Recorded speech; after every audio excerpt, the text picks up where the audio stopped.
The call came 36 hours after I said, I do. My father didn't ask if I could cancel our honeymoon. He told me it was necessary. Kendra was in crisis again, he said, and her 3 children needed stability only I could provide. When I gripped the phone and whispered a terrifying, shaking no, the silence on the other end wasn't empty. It was the sound of a 33-year contract finally being breached. The seating chart for my wedding was spread across the living room floor like a battle map, color-coded by neurosis and political affiliation, but my phone was vibrating with a request that had nothing to do with matrimony. It was my mother. She needed me to pick up a prescription on the other side of town because my father did not want to drive in the rain. I looked at the clock. It was 4 p.m. on the Tuesday before my Saturday wedding. I had a final fitting in an hour, and I still needed to confirm the head count with the caterer. I picked up the phone. I can do it, I said.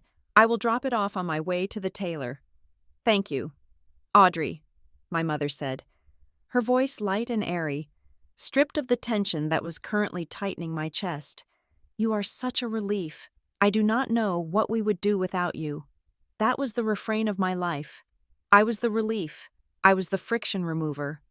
My older sister, Kendra, was the fire, and I was the one quietly sweeping up the ash so the neighbors would not notice the smoke. For 33 years, I had worn the label of the reliable one like a badge of honor, not realizing it was actually a heavy wool coat I was expected to wear in the middle of summer. I drove across town, collected the blood pressure medication, and delivered it to my parents' driveway. I did not even go inside because I knew if I crossed the threshold, I would be handed a basket of laundry to fold or a tech support question about the cable box. I left the bag on the porch, texted my mother, and sped to my fitting. When I got home that night, Miles was in the kitchen, stirring a pot of risotto. The smell of garlic and white wine should have relaxed me. But my shoulders were still up around my ears. Miles paused, the wooden spoon dripping sauce onto the counter, and looked at me. You look like you have been running a marathon, he said. Just errands, I said, dropping my keys in the bowl. Mom needed help with Dad's meds. Kendra called 3 times about her dress fitting. She thinks the straps are digging in. Audrey, Miles said, his voice dropping an octave. Gentle but firm. We get married in 4 days. You are allowed to turn the phone off. You are allowed to say no. I forced a smile. I know. It is just easier to do it than to explain why I cannot. It is just this week. Once we are on the plane to Italy, I am unreachable. Miles looked unconvinced. He had been watching this dynamic for 3 years. He saw how my family moved around me, assuming I would fill the empty spaces they left behind.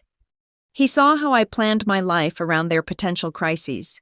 He was excited for the honeymoon not just because of the Amalfi Coast, but because he thought 3,000 miles of ocean might finally be enough of a buffer. Wednesday brought Kendra. She breezed into my apartment without knocking, using the spare key I had given her for emergencies. She looked frantic, her hair in a messy bun that was meant to look stylish but just looked unwashed. Kendra was 36, with 3 children under the age of 8, and an aura of perpetual, high-stakes drama. I need coffee, she announced, bypassing a hello, and I need you to tell me if my speech is too mean. I want it to be funny, but Rick is being a jerk, so I feel like taking shots at men in general. She sat at my kitchen island, pushing aside a stack of thank you note envelopes I had been pre-addressing. Is everything okay with Rick? I asked, pouring her a cup from the pot I had just brewed. Kendra sighed, a long theatrical exhalation that rattled the papers on the table. It is always something. He is obsessed with this work trip next month. He says if he does not go, he misses a promotion window, but he knows I am overwhelmed with the kids. He expects me to just handle everything while he jets off to play executive. I nodded, leaning against the counter. That sounds hard. But you have the sitter, right, Mrs. Gable? Mrs. Gable is 60, Kendra said, waving a hand dismissively. She cannot handle the baby when he gets colossal, and the twins are in a biting phase. I feel like I'm drowning. Audrey, I really do. She looked at me then. her eyes wide and shimmering with tears. This was the hook. This was always the hook. The vulnerability that demanded a rescue. "I am sorry," I said, keeping my voice steady, "but you will get through it. You always do. And the wedding will be a nice break. You can relax." Kendra sniffed and took a sip of coffee. "Right. The wedding. I am so happy for you. Audrey, I really am. It must be nice to just worry about flowers and napkins. Real life hits you hard after the honeymoon phase. Though, just you wait. She did not ask how I was doing. She did not ask about the seating chart or the weather forecast. She vented for 45 minutes, ate a biscotti, and left a ring of coffee on my counter. Thursday night was the rehearsal dinner. We kept it small. Just family and the wedding party. At a bistro downtown with exposed brick walls and low lighting, it was supposed to be intimate. My father, Frank, was in high spirits. He had paid for the wine, a fact he mentioned to the waiter 3 times. He stood up halfway through the appetizers to make a toast. He held his glass of Cabernet high, his face flushed with the kind of expansive warmth he reserved for public audiences. To Audrey and Miles, he boomed. Everyone clapped. I smiled, reaching for Miles's hand under the table. "Audrey has always been our little soldier," Dad continued, looking around the room, "the one who keeps the trains running on time. I do not know how we are going to survive without her for 2 whole weeks." People laughed. It was a compliment, theoretically, but seriously, he said, chuckling, "You two better enjoy that honeymoon, because when you get back, Kendra is going to need some serious backup. Audrey is the only one who can get those boys to sleep. We are counting down the days until you are back on duty." "Aud." The laughter that followed was a little too comfortable. My mother nodded in agreement, sipping her wine. Kendra smirked, poking her husband, Rick, in the ribs. I felt a chill slide down my spine, cold and sharp. It was a joke. It had to be a joke, but it felt like a job description being read aloud. Miles squeezed my hand so hard it almost hurt. He did not laugh. He stared at my father with a polite, frozen smile that did not reach his eyes. Later, in the car ride home, Miles broke the silence. "I did not like that," he said. "It was just a toast." I said, though my stomach was churning.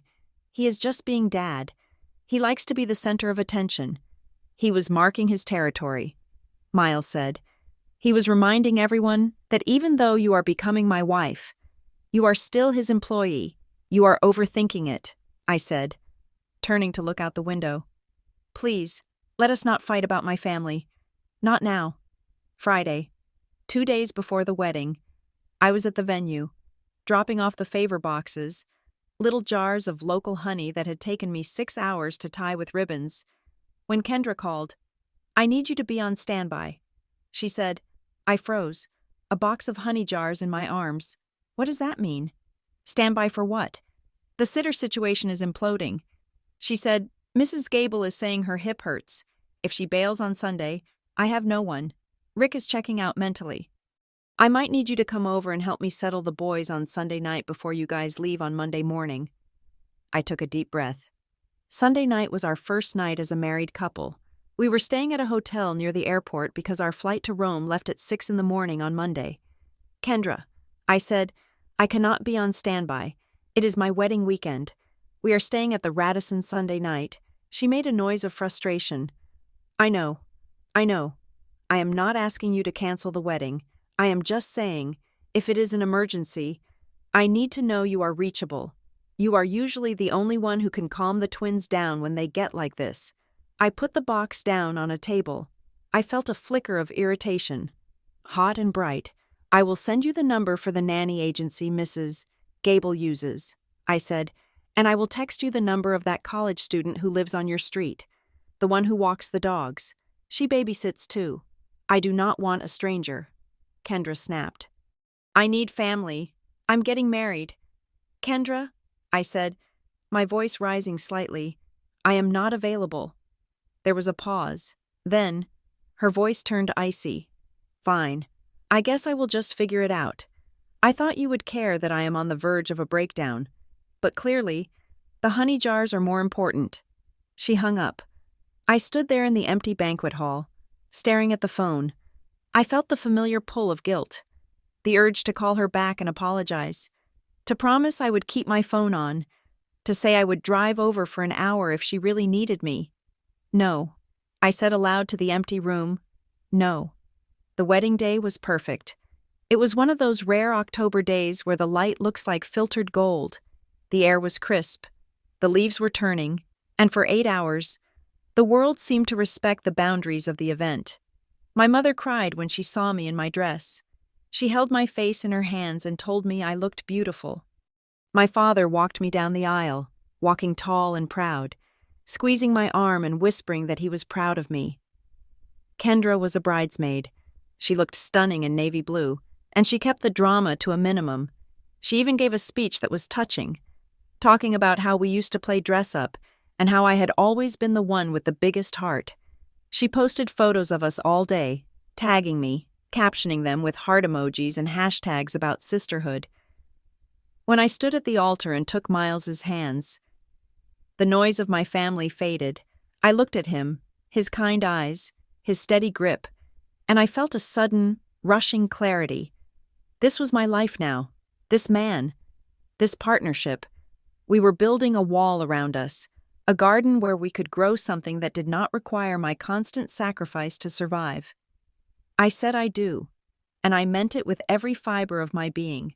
We danced. We drank champagne. We cut the cake.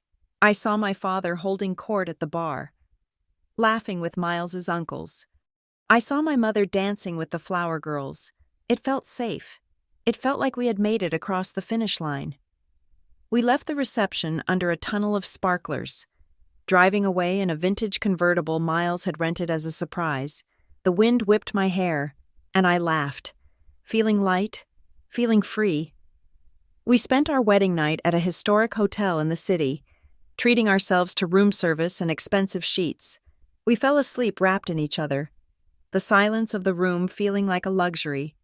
The phone rang at 7 a.m. It was the landline in the hotel room. I grogged awake, confused. Who calls a hotel room at 7 a.m? Miles groaned, rolling over and pulling a pillow over his head. I reached for the handset, my heart already hammering. Panic is a reflex when you grow up in a house like mine. "Hello?" I rasped. "Audrey." It was my father. His voice was not the booming, jovial baritone from the toast. It was tight, urgent, clipped. "Dad?" I sat up, clutching the sheet to my chest. "What is wrong? Is everyone okay? We need you to cancel your honeymoon," he said. I blinked. Sure, I had misheard him. I looked at the clock. It was 7:03. "What?" I asked.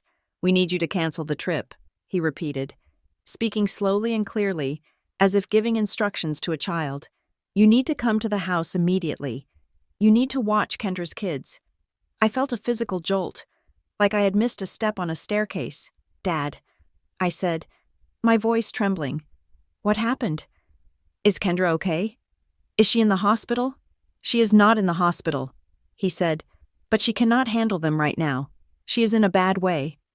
Audrey, a very bad way. Her marriage is in trouble. She is falling apart. She needs to focus on fixing things with Rick, and she cannot do that with the boys tearing the house down." I waited for the rest of it. I waited for him to say that Mom had broken a leg, or that the house had burned down, or that something catastrophic had occurred that would warrant canceling a trip we had spent $6,000 and 2 years planning. "So, you want me to babysit?" I asked. "Do not call it babysitting," he snapped. "It is a crisis. Your sister is in crisis. We are all scrambling here. Mom is trying to manage Kendra. I am trying to deal with Rick. We need someone to take the kids. We cannot have them here while this is happening." "Why can't Rick take them?" I asked. "Rick is part of the problem," Dad yelled. "Look, I do not have time to debate this with you. Cancel the flights. Get over here. The boys are terrified. They need their aunt." I looked at Miles. He was awake now, watching me, his expression shifting from confusion to dawn-breaking horror as he pieced together my side of the conversation. "Dad," I said, trying to keep my voice from shaking, "we leave tomorrow morning. The flight is booked." The hotels are paid for. I cannot just cancel our honeymoon because Kendra is fighting with Rick. There was a silence on the line. A cold, heavy silence. Audrey, my father said, his voice dropping to a low growl. This is what family does. We sacrifice. You have always been the one who steps up. Do not start acting like a stranger now just because you got a ring on your finger yesterday. I felt the trap snap shut. The logic was watertight in his mind. I was the reliable one. Therefore, if I did not rely, I was a traitor. I can give you the number for the agency, I said, clutching the phone so hard my knuckles turned white. I can pay for a nanny for the week. I will pay double. I will send you $5,000 right now to hire the best help in the city. But I am not canceling my honeymoon. Money is not the point, he shouted. They do not need a stranger. They need family. They need you. You are good with them. You are the only one they listen to. Dad. No, I said. What did you say? I said no. I am sorry that Kendra is struggling. I really am. But this is my marriage. This is my husband. We are going on our trip. Miles sat up, his hand reaching out to touch my shoulder. He looked proud, but also wary. You are being incredibly selfish, my father said. His voice was venomous now. I never thought I would see the day you would turn your back on your own flesh and blood. You are choosing a vacation over your sister's mental health, over innocent children. I am not choosing a vacation, I said, tears stinging my eyes. I am choosing my life. There are plenty of weeks in a year for a vacation, he said. Kendra needs help now.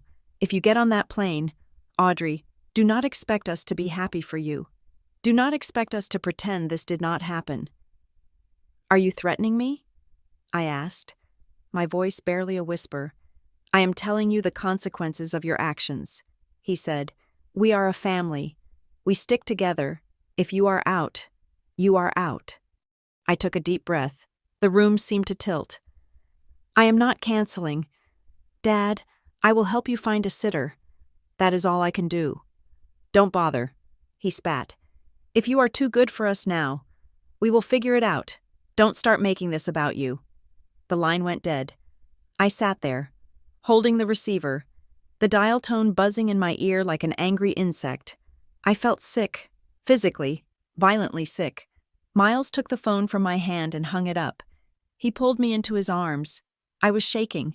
He asked you to cancel, didn't he? Miles asked. I nodded against his chest. He said Kendra is in crisis. He said, I am selfish. Miles exhaled. A sharp sound of disbelief. Audrey, he said, pulling back to look me in the eye. They waited. What? They waited until the wedding was over. He said, they let you pay for the reception. They let you sign the license. They ate the cake. And the absolute second, they thought you were secure. They tried to reel you back in. It's an emergency, I said weakly. The old programming trying to overwrite the new reality. Kendra is always in crisis, Miles said. Always. But asking you to forfeit your honeymoon? That isn't a request for help. Audrey, that is a test. A test of what? Of who owns you, he said. I looked at him. The anger was starting to rise now, bubbling up through the guilt, hot and thick. He was right. It wasn't about the kids. If it were about the kids, they would have taken the money for the nanny. They would have accepted the help I offered. They didn't want a solution. They wanted submission. They wanted me to prove that even though I was Mrs. Miles Davis now, I was still Audrey Wood, the girl who would cancel her life if her father raised his voice. I wiped my eyes. The tears were gone. Pack the bags, I said. Miles looked at me. You are sure? I stood up. I walked to the window and looked out at the city skyline. Somewhere out there, in my parents' house, the narrative was already being rewritten. I was already the villain. I could feel it happening. I turned back to my husband. I am sure. We are going to Italy. Miles nodded. He didn't smile, but he looked relieved. He stood up and started gathering our clothes. I picked up my phone. I had 3 missed texts from my mother. Call your father. Audrey, please. How can you do this? I didn't reply. I turned the phone off. I placed it on the nightstand. It was the hardest thing I had ever done. It felt like cutting off a limb. But as I watched Miles zip up the suitcase, I realized something. If I canceled this trip, I would never go on another one. If I said yes today, I would be saying yes forever.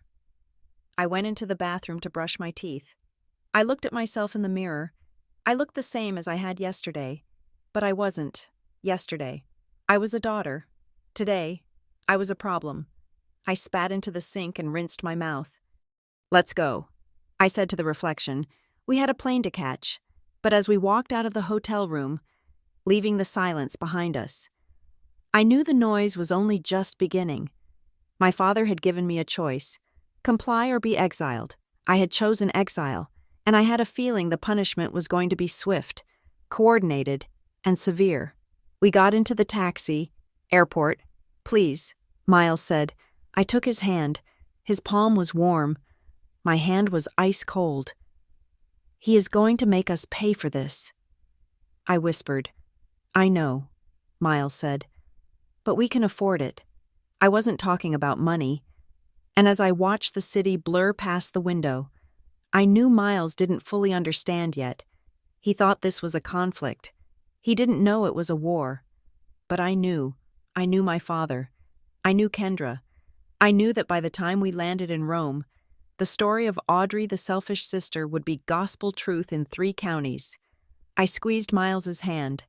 Drive. I thought, just drive. The taxi merged onto the highway, heading away from the home I had just inadvertently burned to the ground. The flight to Rome was 9 hours of pressurized silence. Miles held my hand across the armrest, his thumb tracing the knuckles, but I was not really there. I was suspended somewhere over the Atlantic, waiting for the other shoe to drop. I had turned my phone off, but the device felt heavy in my carry-on bag, like a piece of uranium emitting invisible radiation. We landed in a wash of Italian sunlight that felt almost mocking in its brightness. The driver who met us at Fiumicino held a sign with Mr. and Mrs. Davis printed in crisp black letters. Seeing it gave me a pang of vertigo. That was me. I was Mrs. Davis. I was a wife. I was an adult woman on her honeymoon. But as soon as we settled into the back seat of the Mercedes, the old reflex kicked in. I reached into my bag. "Audrey," Miles said, a warning note in his voice. "I just need to check," I said, "just to make sure no one is dead." I powered on the phone. It buzzed immediately, a rapid-fire series of vibrations that made my palm itch. There were 7 missed calls, 4 from my mother, 3 from my father, and then the texts. They were not the explosive, angry paragraphs I had expected. They were worse. "I am disappointed." My mother had written at 4 a.m, "Your father is heartbroken. We never thought you would be capable of this." Then, an hour later, "Kendra is in a bad way. I hope you can live with yourself." The silence was the punishment, after those initial salvos. The communication stopped. No one answered when I called my mother back. It went straight to voicemail. I called the house landline. It rang and rang until the machine picked up. My father's voice, cheerful and recorded from a different era, telling callers to leave a message. I stared at the Italian countryside rolling past the window. Cypress trees, crumbling stone walls, hills burned gold by the sun, and I felt a crushing weight of nausea. "They are not answering." I said quietly. "Good," Miles said. He was looking out the window, his jaw set hard. "That means we can go to the hotel and order wine." "But you do not understand," I said. "The silence is how they train me. It means I'm being frozen out. It means they are waiting for me to break." "Let them wait," Miles said. We checked into a hotel that was formerly a 17th century villa. The room had frescoed ceilings and a view of the city roofs, a chaotic sea of terracotta.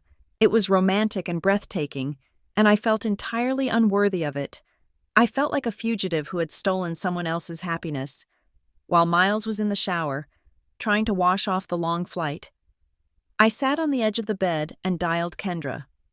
She answered on the second ring. "Hello?" Her voice was wet and thick, the sound of someone who had been crying for hours or wanted you to think she had. Kendra, it is me. I said, I am in Rome. I just wanted to. You went, she said. It was not a question. It was an accusation. I am on my honeymoon. Kendra, I said, keeping my voice level. But I am worried about you. Dad said you were in crisis. Talk to me. What is happening? I am drowning. Audrey, she whispered. Rick is gone. He left for that conference this morning. He looked at me while I was crying on the kitchen floor, and he just stepped over me to get his suitcase. He does not care. He does not care if I live or die. I gripped the phone. That sounds terrible. I am so sorry. The boys are out of control. She continued, her voice rising in pitch. The twins poured milk into the heating vents this morning. The baby will not stop screaming. I have not slept in 3 days. I feel like I'm going to snap. Kendra, listen to me, I said, switching into problem-solving mode. The only mode they ever let me inhabit. I can help you, not physically, but I can fix this. I will call the agency. I will pay for an emergency nanny to come to the house for the next 10 days. Full-time, cooking, cleaning, childcare. I will put it on my credit card right now. No, Kendra said immediately. Why not? I do not want a stranger in the house, she said. The boys are sensitive. They need family. They need a sane mother. I said, and you need sleep. A professional can give you that. You just want to pay someone to make your guilt go away. She snapped. You think you can throw money at this? I do not need a nanny. Audrey, I need my sister. I need you to be here. I need to know that someone actually gives a damn about me. I do give a damn. I said, that is why I am offering to spend $2,000 to get you help. It is not the same, she wailed. If you cared, you would be here. You would have turned that plane around. But you did not. You chose Miles. I chose my husband. Yes, exactly. You chose him. She hung up. I sat there, the dead air humming in my ear. The logic was circular and impenetrable. The problem wasn't the kids. The problem wasn't the lack of help. The problem was that I had revoked my accessibility. Kendra didn't want a solution. She wanted a hostage. Miles came out of the bathroom, a towel around his waist, steam billowing behind him. He looked at me, saw the phone in my hand, and sighed.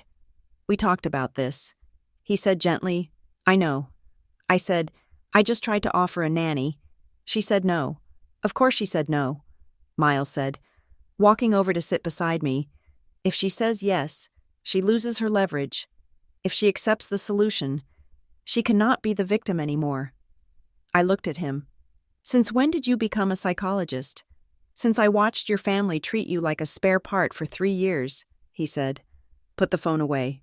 Audrey, please. Let's go get dinner. We went to dinner. We ate cacio e pepe and drank a bottle of red wine that cost more than my weekly grocery budget back home. I laughed. I held Miles's hand. For an hour or two, the wine softened the edges of the panic, but the next morning, day 2, the vibration returned. We were at the Colosseum, standing in the shadow of 2,000 years of history. When my phone buzzed, I shouldn't have looked. Miles was taking a photo of the archways. I slipped the phone out of my pocket. It was a text from my father. It was a photo. The image was grainy, taken in the harsh fluorescent light of my parents' kitchen. It showed Kendra's 3 boys sitting at the small breakfast table. They looked small and disheveled. The middle one, Leo, was crying. His face red and blotchy. The baby was in a high chair that looked too small for him, slumped over. My mother was in the background, her back to the camera, slumped over the sink as if in despair. The caption read, "This is what you abandoned." The air left my lungs. The ancient stone walls of the arena seemed to spin. It was a masterstroke of manipulation. It wasn't cruel in a violent way. It was pathetic. It was designed to bypass my brain and hit the raw nerve of my responsibility. I felt sick, physically bile-rising sick. Miles turned around, smiling, lowering his camera. "The light hits the stone perfectly right now," he said. "We should—" He stopped when he saw my face. "What?" he asked. "What is it?" I couldn't speak. I just handed him the phone. Miles looked at the screen. His expression didn't change to sadness. It hardened into granite. "He is a monster," Miles said quietly. "No," I whispered. "He is just stressed. Look at them. Miles, Mom looks exhausted. The kids look miserable. He staged this. Audrey." Miles handed the phone back to me as if it were contaminated. "Look at the framing. Look at the lighting." He waited until Leo was crying to take the picture. "He wants you to hurt. That is the only goal here. It is working," I said, tears spilling over. "I feel like I am enjoying myself while they are suffering." "That is the point," Miles said, his voice echoing slightly against the stone. "He wants you to feel like your happiness is a theft from them. But it is not. You are not responsible for Kendra's children. You are not responsible for Kendra's marriage, and you are certainly not responsible for your parents' inability to set boundaries with her." He took my shoulders. "Turn the phone off." I tried. I really tried. I put it on airplane mode. We walked through the forum. We ate gelato, but the image of Leo's crying face was burned onto the back of my retinas. Every time I laughed, I felt a check in my spirit, a yank of the invisible leash. That evening, back at the hotel, I turned the data back on, telling myself I just needed to check the weather for tomorrow's train to Florence. A notification popped up from my banking app. "Alert. Overdraft protection triggered." I frowned. That was impossible. We had fully funded our joint checking account before we left. I tapped the notification. It wasn't our main account. It was an old account, a student checking account I had opened when I was 19. My father was a joint owner on it because I had needed a co-signer at the time. I hadn't used it in years, keeping only a few $100s in it as a rainy day fund I mostly forgot about. The transaction history showed a withdrawal from an ATM in my hometown. $400. The balance was now negative $35. Triggering the fee. I stared at the screen. It wasn't a huge sum. It wasn't life-ruining money, but the violation of it took my breath away. He had walked to an ATM, used the card he must have kept in a drawer for a decade, and drained the account. I didn't think. I dialed my father. He picked up on the first ring. "So you can use a phone," he said. "I thought maybe they didn't have signal in Italy." "Dad," I said, my voice shaking not with fear, but with a sudden, cold clarity. "Did you take money from the student account?" "Oh, is that what you are calling about?" he asked. "Not your nephew's? Not your mother's blood pressure? You are calling about a few $100? You overdrew the account." I said, "You took $400. Why?" "It is family money." "Audrey," he snapped, "I put money in that account years ago. I needed to buy groceries for the boys because someone isn't here to help with the shopping. I didn't think you would begrudge your starving nephew some food. You could have asked." I said, "I shouldn't have to ask," he shouted. "This is exactly what I'm talking about. You are counting pennies while we are in the trenches. It is theft." "Dad." "Excuse me?" His voice dropped. "Dangerous and low. Taking money from my account without asking is theft. It is my name on the account too," he yelled. "And frankly, I am disgusted. Ever since you started dating Miles, you have changed. You used to be generous. You used to be kind. Now you are just cold. He has turned you into a stranger. This has nothing to do with Miles." I said, "It has everything to do with him. He has been whispering in your ear, telling you we are a burden. I see it. Do not think I don't see it. He thinks he is better than us, and now he has got you acting like you are better than us too." I looked over at Miles. He was sitting on the balcony, reading a book, deliberately giving me privacy. He didn't think he was better than them. He just thought I deserved better than this. "I am closing the account. Dad," I said. "Go ahead." He spat. "Keep your money. We will just starve. Have a nice trip. Audrey, hope the pasta is worth it." He hung up. I sat on the bed, my hand trembling. I transferred money from my main account to cover the overdraft and the negative balance. Then I sent a secure message to the bank requesting the account be closed immediately. I didn't tell Miles about the money right away. I felt ashamed. Not of my father, but of myself. Ashamed that I was tethered to people who would steal $400 just to prove they could touch me. An hour later, my mother called. I debated not answering, but the good cop routine was her specialty, and I was conditioned to respond to softness. Audrey? Her voice was small, fragile. Hi, Mom. I just wanted to apologize for your father. She said, he is just under so much pressure. Kendra is really fragile right now. Honey, we all are. I know. Mom, but he took money from my account. He was just trying to buy food for the boys. She said, you know how expensive 3 growing boys are. And with Kendra's husband gone, we are just trying to keep things stable. The kids need stability. They have stability. Mom, I said, they have a home. They have food. They have you. They miss you, she said. Leo asked why Auntie Audrey doesn't love him anymore. I closed my eyes. Mom, please, you know that is not true. Well, what am I supposed to tell him? She asked. You are on a vacation. You are choosing a vacation over innocent children. That is how it looks to them. It looks that way because you are telling them that. I said, Audrey, that is hurtful. We are just trying to survive. We thought we could count on you. I am safe. Mom, the kids are safe. No one is in danger. I will see you in a week. She sighed. A sound of profound disappointment. I hope you enjoy your trip. Audrey, I really do.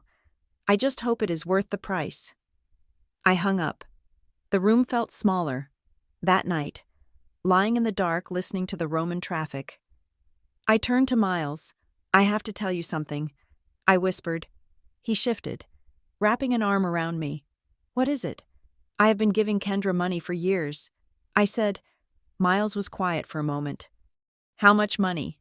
Not huge amounts at once, I said, but consistent. Late fees on her car. The electric bill when Rick forgot to pay it. I paid for the boys' swimming lessons last summer because she said she was short. She always says it is temporary. She always says she will pay me back. Has she ever paid you back? Once. I said, she gave me $50. Miles exhaled. And the babysitting? I cover for her a lot. I admitted, when she and Rick fight, she drops the kids off at my place, sometimes for the whole weekend. She says she needs to save the marriage. So I take the boys, I buy them pizza, I take them to the park. I never told you because I knew you would be mad. I am not mad, Miles said. I am sad. Sad? Sad that they taught you that love is a transaction, he said. Sad that you think you have to buy your place in the family. I turned my face into the pillow. He was right. I had been paying rent for my existence in the Wood family for as long as I could remember. The next day, we took a train to Florence. The scenery was idyllic, but my phone was still a weapon. I received a direct message on Instagram from my cousin, Sarah. Sarah and I weren't close, but we were friendly. She lived in Ohio and mostly communicated through comments on photos. Hey Odd. The message read, Hope Italy is beautiful. Just wanted to say, I'm sorry things got so crazy. I didn't know you promised to watch the kids right after your wedding. That seems like bad timing. But I know how much you love those boys. Hope Kendra figures it out. I stared at the screen. I didn't know you promised. I typed back, my fingers flying. Hey Sarah, I never promised. I never said I would watch them. Dad asked me the morning after the wedding and I said no because we were leaving. 3 dots appeared. Then, oh, weird. Aunt Linda, my mother, told my mom that you had agreed to take them for the week so Kendra could do counseling, and then you backed out at the last minute to go on a surprise trip. Everyone is kind of confused. I lowered the phone. They were lying. They weren't just venting. They were actively rewriting history to the extended family. They were painting me as a flake, a liar, someone who broke a promise to children. I felt a cold resolve settle over me. It was different from the panic. It was sharper. I opened my notes app. Documentation. I typed at the top of a new page. October 14th. Dad calls 7:03 a.m. Demands cancellation of honeymoon. No prior agreement made. I refuse. October 15th. Mom texts, disappointed. October 16th. Dad sends photo of kids. Claims abandonment. October 17th. Unauthorized withdrawal of $400 from joint account ending in 4590. Dad admits to taking it. October 18th. Cousin Sarah confirms mom is telling relatives I promised to watch kids and backed out. I screenshotted Sarah's texts. I screenshotted the bank alert. I screenshotted my father's abandoned photo. What are you doing? Miles asked. We were sitting in a cafe in a piazza, the Duomo rising above us like a mountain of marble. I am keeping receipts, I said. He looked at the phone, then at me. Good. I felt petty. I felt like a lawyer building a case against my own flesh and blood. But I also felt sane, for the first time in days. The gaslighting didn't stick. I had the truth in black and white. The rest of the honeymoon was a blur of beauty and anxiety. We saw David. We climbed the cupola. We drank Chianti. But the ache was always there. I checked my email and saw nothing. The silence from my parents had become absolute. They had moved from harassment to shunning.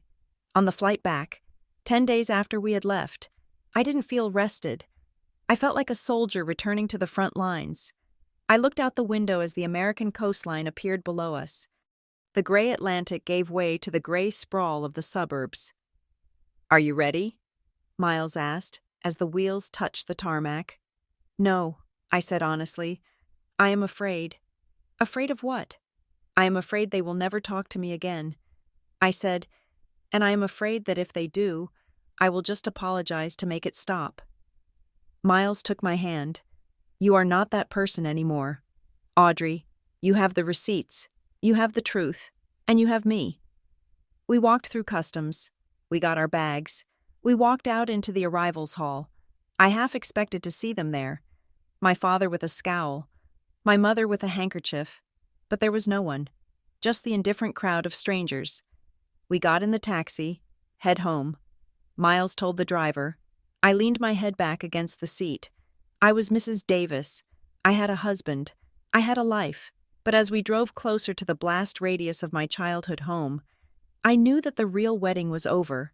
The marriage, the partnership that would define my survival, was just beginning. And I knew, with a sinking certainty, that my father wasn't done. The silence wasn't a retreat. It was a reloading. The silence that awaited us back in Ohio was not empty.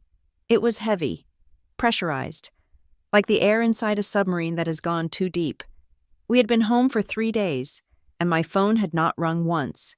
There were no welcome home texts, no inquiries about the flight, no polite requests to see photos of the Colosseum or the pasta we had eaten in Florence.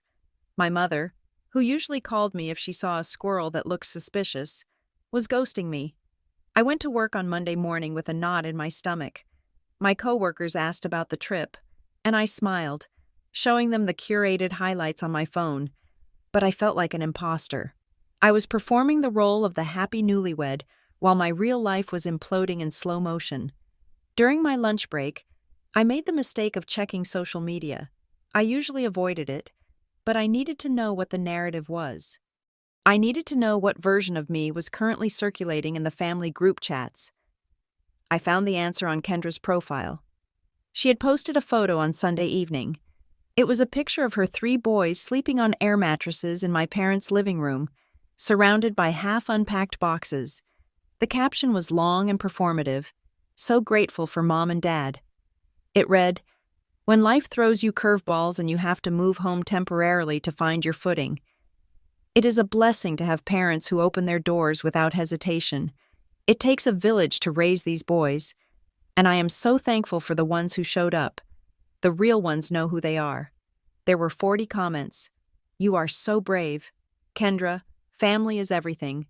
Love you guys." And then, a comment from my aunt. "Glad you are safe. Shame not everyone could be there to help." I stared at the screen, my turkey sandwich turning to sawdust in my mouth. They had moved her in. Kendra had moved into my parents' house. And the narrative was clear. Kendra was the tragic heroine. My parents were the saints, and I was the empty space where a sister should have been. I felt a flash of heat, the specific, prickly heat of injustice. I had not refused to help Kendra move. I had not refused to help her pack. I had refused to cancel a non-refundable trip to become a live-in nanny on 12 hours' notice. But in the court of public opinion, nuance was the first casualty. I closed the app. I needed to stop hiding. I needed to confront this head-on, not with texts or passive-aggressive likes, but like the adult I claimed to be. I sent a group text to my parents.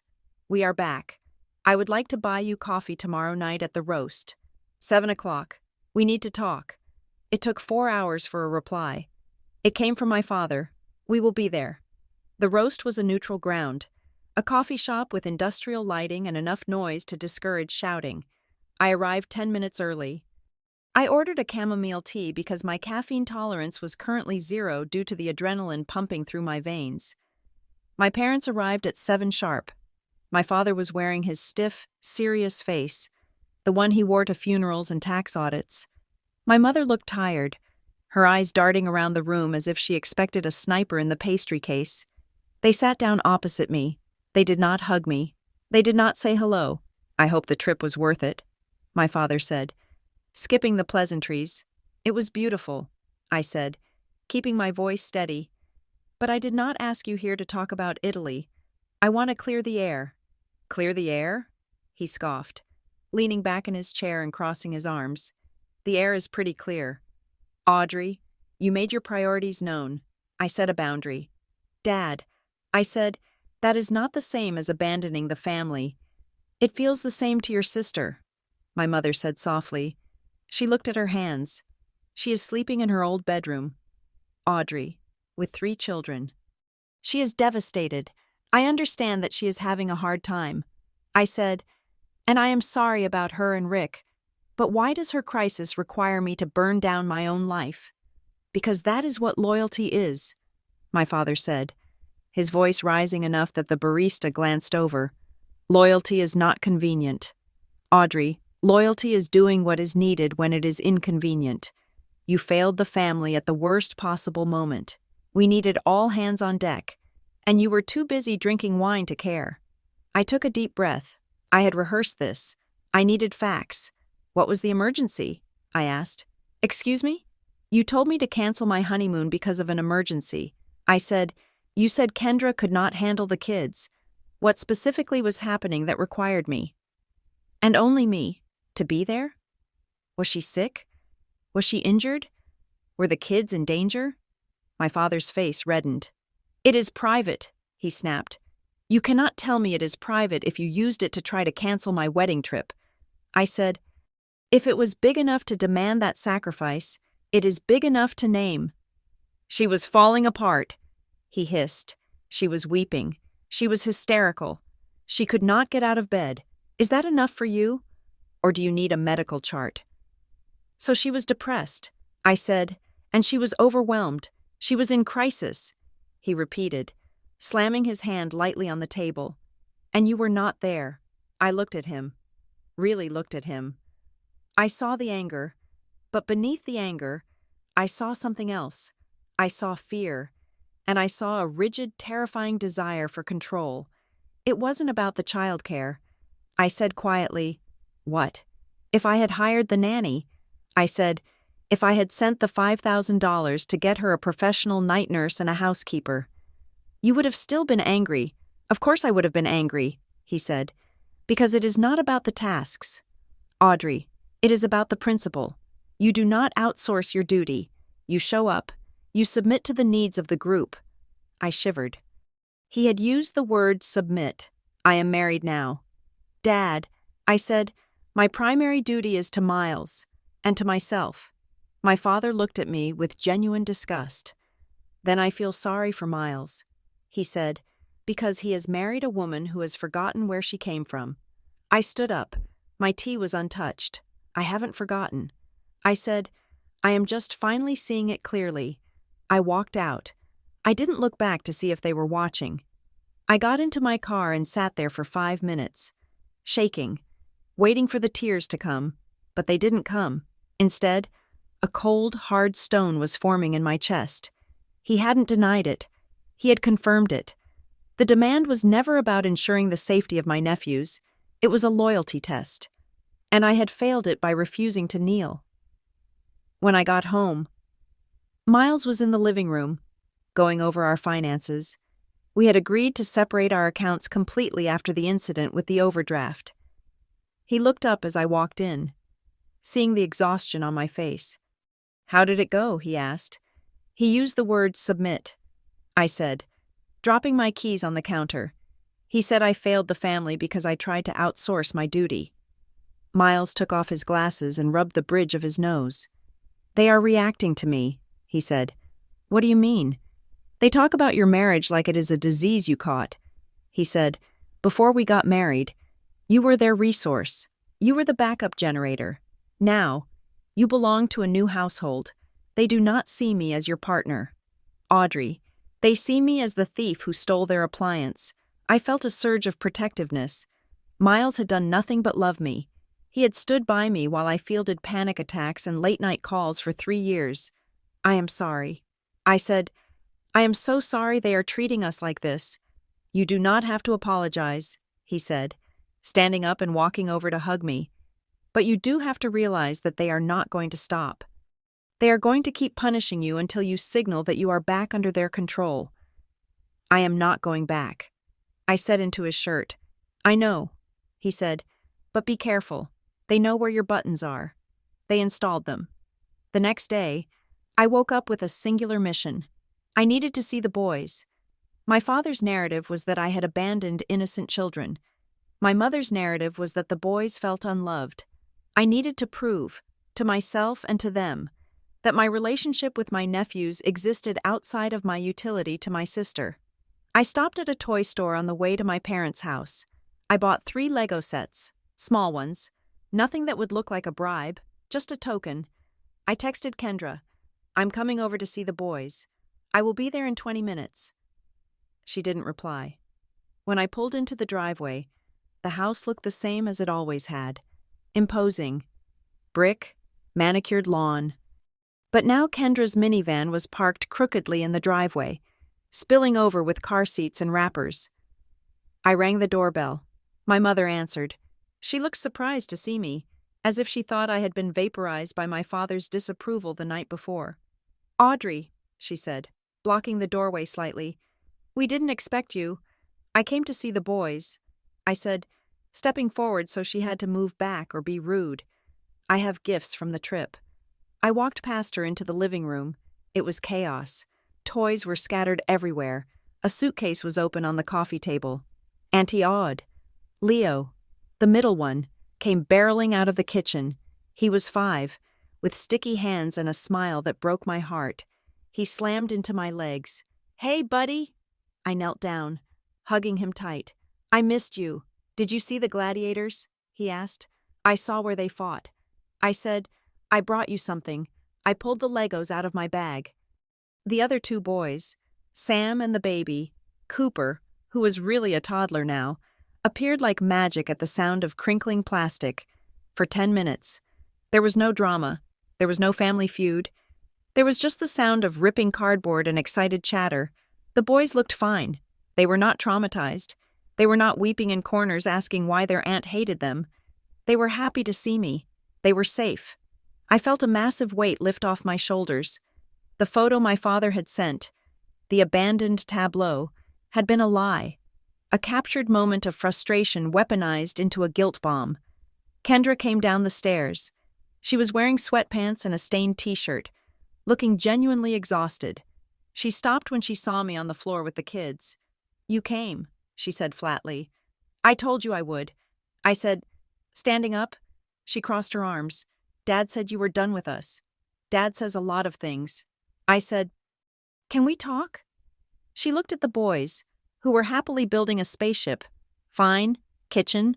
We walked into the kitchen. My mother was pretending to wash dishes, her back to us, listening to every word. "How are you?" I asked Kendra. "How do you think?" She snapped. "My life is over. Rick is gone. I am living with Mom and Dad at 36. I am a failure." "You are not a failure," I said. You are going through a hard time. But Kendra, the honeymoon. She flinched. Why did you need me to cancel? I asked. I saw the boys. They are fine. Mom is here. Dad is here. Why did it have to be me? Kendra looked at the counter. She picked at a piece of peeling laminate. Because Rick was going to that conference, she said, her voice barely a whisper. So, I told him I couldn't handle the kids alone. She said, I told him I was going to have a breakdown if he left. And he said, call Audrey. Audrey always helps. I froze. And? I prompted. And I wanted to tell him that I couldn't. She said, I wanted to tell him that you were busy, that you were gone, that I had no one. I stared at her, the realization dawning on me like a cold sunrise. You wanted me to cancel. To prove a point to Rick? No, she said, shaking her head quickly. No, I wanted to show him that he couldn't just leave. I thought if I made it seem like a total disaster, if I made it seem like the whole family was scrambling, he would feel guilty. He would stay. But you asked me to cancel my honeymoon. I said slowly, you asked Dad to call me and demand I stay. I didn't think you would actually do it, she cried, tears leaking out now. Well, I didn't know. I needed ammo. Audrey, I needed to show Rick that I was drowning. And when you said no, when you just left, it proved him right. Proved him right about what? That I am dramatic, she whispered. That I can handle it. I just choose not to. He left anyway. He said, if Audrey isn't worried, I am not worried. I felt the room spin. The emergency was a bluff. It was a piece of theater designed to manipulate her husband. And I was supposed to be the prop. I was supposed to sacrifice my marriage's first milestone so she could win an argument with hers. I stepped back from her. You realized what you did? I asked. You let Dad attack me. You let him call me selfish. You let him steal money from my account. All because you wanted to win a fight with Rick? I was desperate, she sobbed. You don't understand what it's like. I understand enough. I said, I understand that you tried to wreck my marriage to save yours. I turned to leave. My mother turned around from the sink, her face wet with tears. Audrey, please, she said. She didn't mean it. She meant it. I said, I walked out of the kitchen. I said goodbye to the boys, keeping my voice bright and happy, promising to see them soon. I walked out the front door. My father was pulling into the driveway. He blocked my car in. He got out of his sedan, looking impressive and formidable. He saw my face and frowned. What did you say to her? He demanded. She is crying in there. Isn't she? She is crying because she got caught. I said. Dad walked up to me, stepping into my personal space. I smelled his cologne, the same old spice he had worn since I was a child. It used to smell like safety. Now it smelled like judgment. You need to fix this. Audrey, he said, his voice low. Fix what? The optics, he said. I blinked. The optics? People are talking, he said. Rick's parents are talking. The cousins are talking. They know Kendra is here. They know Rick is gone. It looks like a divorce is happening. So? I asked. So, it ruins the image, he hissed. The Wood family does not have divorces. We do not have scandals. We handle our business. If Kendra divorces, it looks like failure. It looks like we raised a quitter. I stared at him. He wasn't worried about Kendra's heart. He wasn't worried about the boys' emotional well-being. He was worried about what the neighbors would think. That is why you wanted me here. I realized aloud. You wanted me to come back and babysit so Kendra could focus on keeping Rick. You wanted me to patch the cracks so the house wouldn't look like it was falling down from the street. I wanted you to help keep things together, he shouted. That is your job. Audrey, you are the glue. When the glue stops holding, everything falls apart. I am not glue, Dad, I said, my voice trembling with a rage I had never allowed myself to feel before. I am a person. You are a daughter, he corrected. And right now, you are a very poor one. Move your car, I said. He stared at me. For a second, I thought he wouldn't. I thought he would hold me there until I apologized. But he saw something in my eyes, maybe the reflection of his own stubbornness, and he sneered. "Run away." Then, he said, "Go back to your husband. But don't think this is over." He got in his car and backed up. I drove away. I had to pull over 3 blocks later because I was dry heaving. The clarity was nauseating. There was no love in that house. There was only leverage. There was only appearance. I had been a tool in their kit. The hammer, the tape, the glue, and the moment I became a person with my own needs, I became useless. Worse, I became a threat. I sat in the car, gripping the steering wheel. I needed help. I needed someone to tell me I wasn't crazy. My family didn't believe in therapy. "Why pay a stranger to listen to your problems?" my father would say. "That is what family is for." I picked up my phone. I searched for therapists in my area. I found a woman named Dr. Evans who specialized in family systems and trauma. I called and left a voicemail, my voice shaking. "Hi, my name is Audrey Davis. I think I'm in a cult, or at least, it feels like one. I need an appointment."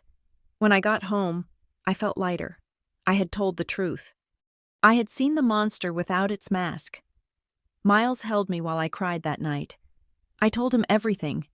Kendra's confession, Dad's obsession with the family image. "We are going to be okay," Miles said, "because we are building a wall, and they are on the other side of it."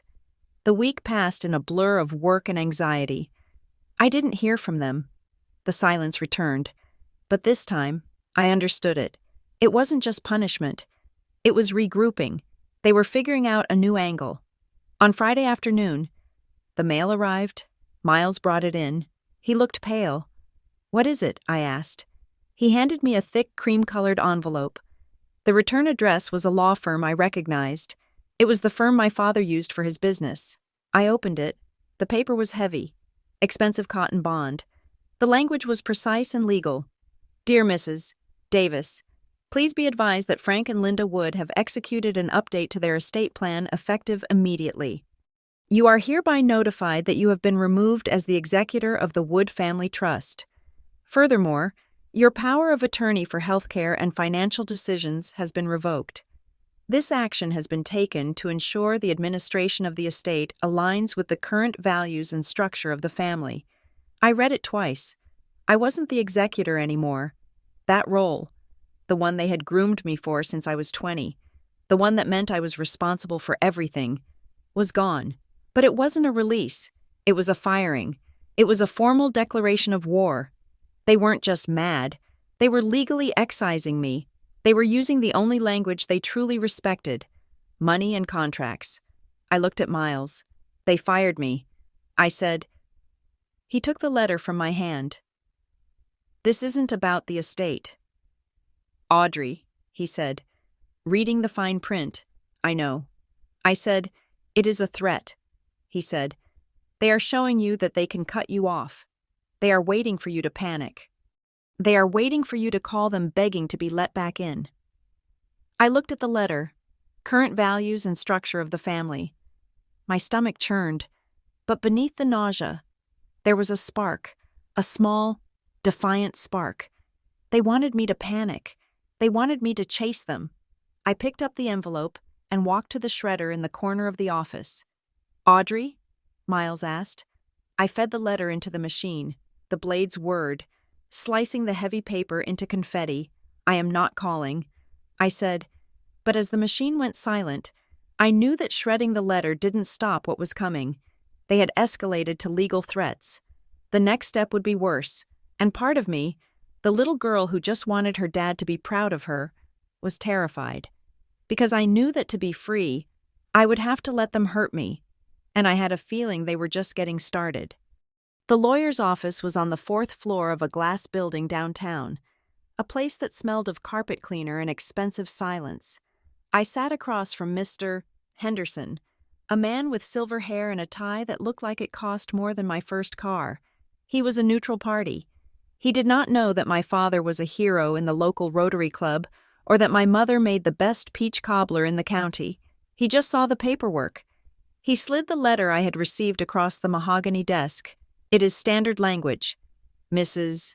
Davis, he said, his voice dry and unbothered. It simply states that your parents have updated their revocable living trust. They have removed you as the successor trustee and executor. They have also revoked your medical and durable power of attorney. I looked at the document. It looked so official, so final. Does this mean— I hesitated, feeling foolish. Does this mean I am disinherited? Mr. Henderson shrugged slightly. The letter does not specify the distribution of assets, only the management of them.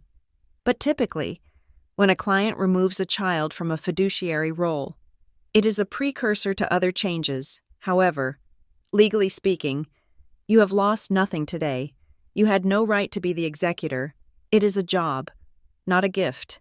And frankly, it is a thankless one. I sat back in the leather chair. He was right. Being the executor was a burden.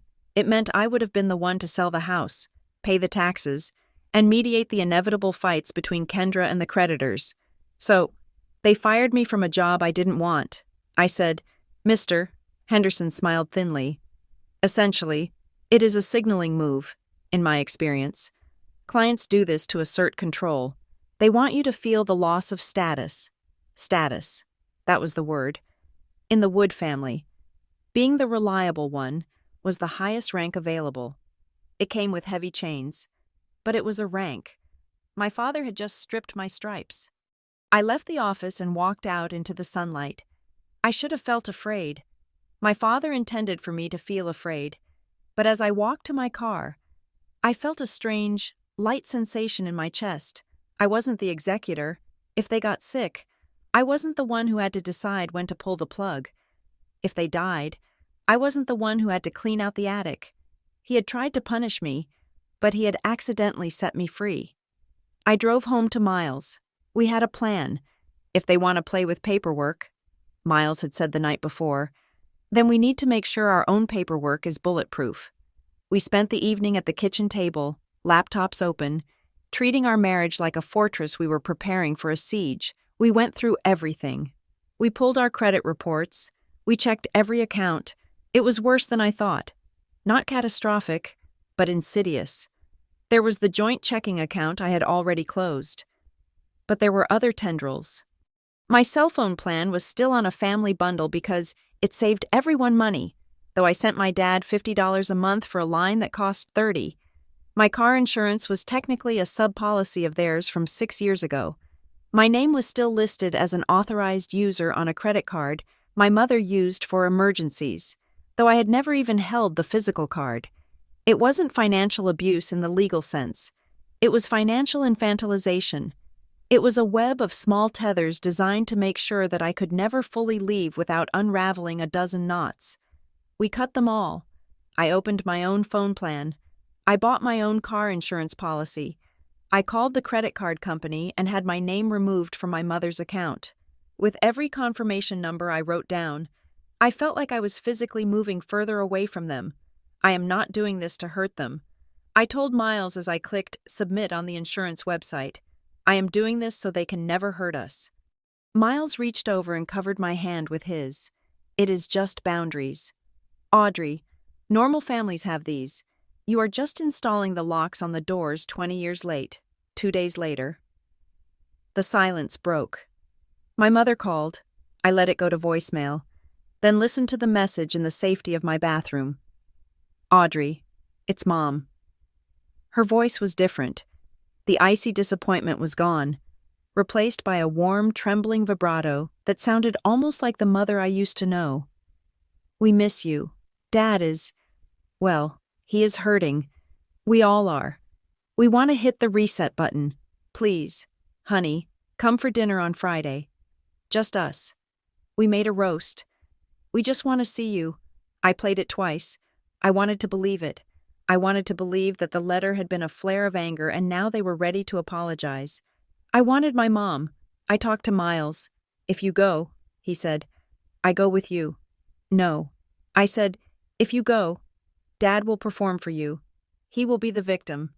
I need to look him in the eye alone. But I am not going without terms. I texted my mother, I will come for dinner, but only if we can speak respectfully. No guilt trips, no passive-aggressive comments about the honeymoon, and we leave the kids out of it. They are not bargaining chips, she replied instantly. Agreed. Just come home. Friday evening was cold. The sky was a bruised purple as I pulled into my parents' driveway. I sat in the car for a full minute, breathing in for 4 counts, holding for 4, exhaling for 4. I can leave. I told myself, I have the keys. I have a car. I am an adult. I can leave at any time. I walked up the path. The front light was on. It looked welcoming. It looked like the home I had grown up in. Before I realized the foundation was built on quicksand. My mother opened the door before I could knock. She hugged me hard. She smelled of lavender and pot roast, a scent that triggered a deep, primal ache in my chest. I missed you, she whispered. I missed you too. Mom, I said, and I meant it. Come in, come in. Dad is in the living room. I walked in. I expected to see my father in his recliner. I expected Kendra to be sulking on the sofa. I did not expect the audience. Sitting on the love seat were my Uncle Bob and Aunt Marie. Standing by the fireplace was my cousin David. Kendra was there, sitting on the floor, but she wasn't alone. She had Rick's mother, a woman named Barbara who intimidated everyone. Sitting in the wingback chair, I stopped in the entryway. My heart hammered against my ribs like a trapped bird. This wasn't a dinner. It was a tribunal. Audrey, Uncle Bob boomed, holding up a scotch glass. The prodigal daughter returns. I turned to my mother. Her eyes were wide and pleading. I thought it would be nice, she whispered. Everyone wanted to see you. You said it would be just us. I said, my voice low. Dad stood up from his chair. He walked over to me, arms open, a benevolent smile plastered on his face. Don't be like that, Audrey, he said, loud enough for the room to hear. Family is family. We don't hide from each other. We support each other. He tried to hug me. I stepped back. The room went quiet. The air thickened. I told you I would come for a private conversation, I said, keeping my voice steady despite the shaking in my knees. I did not agree to a spectator event. Oh, come on. Audrey, Barbara said from the corner, her voice like grinding stones. Don't be so dramatic. Your father has been worried sick. The least you can do is sit down and eat the food he paid for. The trap was elegant. If I left, I was the rude, unstable daughter who stormed out on a loving family gathering. If I stayed, I was submitting to a public shaming where I would be expected to apologize for my selfishness in front of witnesses. I looked at Kendra. She looked down at the carpet. She knew. She knew this was an ambush. I will stay for dinner, I said clearly. But I am not discussing my marriage, my honeymoon, or the events of the last 2 weeks. If anyone brings it up, I am leaving. My father's smile didn't waver, but his eyes went cold. Fair enough, he said. Let's eat. The dinner was a masterclass in tension. We sat around the large dining table, the clinking of silverware the only consistent sound. Uncle Bob tried to talk about football. Cousin David tried to talk about the weather. But every few minutes, my father would drop a stone into the pond. It is just so nice to have everyone together, he said, pouring wine. You know, when Kendra was moving in. I told her, we never turn our backs on family. That is the Wood way. Everyone nodded. I cut my meat. Barbara chimed in. It is a rare quality these days. So many young people are just so self-centered. They think the world revolves around their little vacations. I put my fork down. Barbara, I said. She looked at me, feigning innocence. Yes, dear. I hope you are enjoying the roast, I said. My father slammed his glass down, hard. Wine sloshed onto the white tablecloth. Stop it. Audrey, he said. I didn't say anything. Dad, you are sitting there with that look on your face, he said. That superior look, like you are better than everyone here. I am just eating dinner, I said. You are humiliating me, he said. His voice was rising now. I invited everyone here so we could heal, so you could see that this family loves you, despite what you did, and you are treating us like strangers." I looked around the table. Uncle Bob looked uncomfortable. Aunt Marie was staring at her plate. "I didn't do anything. Dad," I said quietly, "I went on my honeymoon. You abandoned your sister," he shouted. The pretense was gone. The audience was forgotten. He was leaning over the table, his face red. "You left her when she was on her knees. And now you come in here, demanding terms, demanding respect.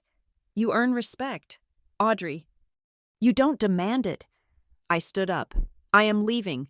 I said, "Sit down." He roared. "No." I said, "I told you. I will not do this." I walked away from the table. My mother started to cry. A loud, wailing sound that I knew was partly real and partly performance. "Audrey, please," she called out. "Just apologize to him. Just make peace." I walked to the front door. My hands were shaking so bad I dropped my keys. I bent down to pick them up. As I straightened, I felt a hand on my arm. I flinched, expecting my father. It was Aunt Marie. She was my mother's younger sister, a quiet woman who usually blended into the wallpaper. She pressed a folded napkin into my hand. "Go," she whispered. I looked at her. Her eyes were sad, but they were clear. "I am proud of you," she whispered, so low I could barely hear her. "We all see it, Audrey. We have always seen it. You are the only one brave enough to stop it." She squeezed my arm, then turned and walked back into the dining room. I got into my car. I didn't look back at the house. I drove to a gas station 2 miles away and parked under the harsh fluorescent lights. I unfolded the napkin. Inside, written in shaky ballpoint pen, was a note. "He did this to your brother, too.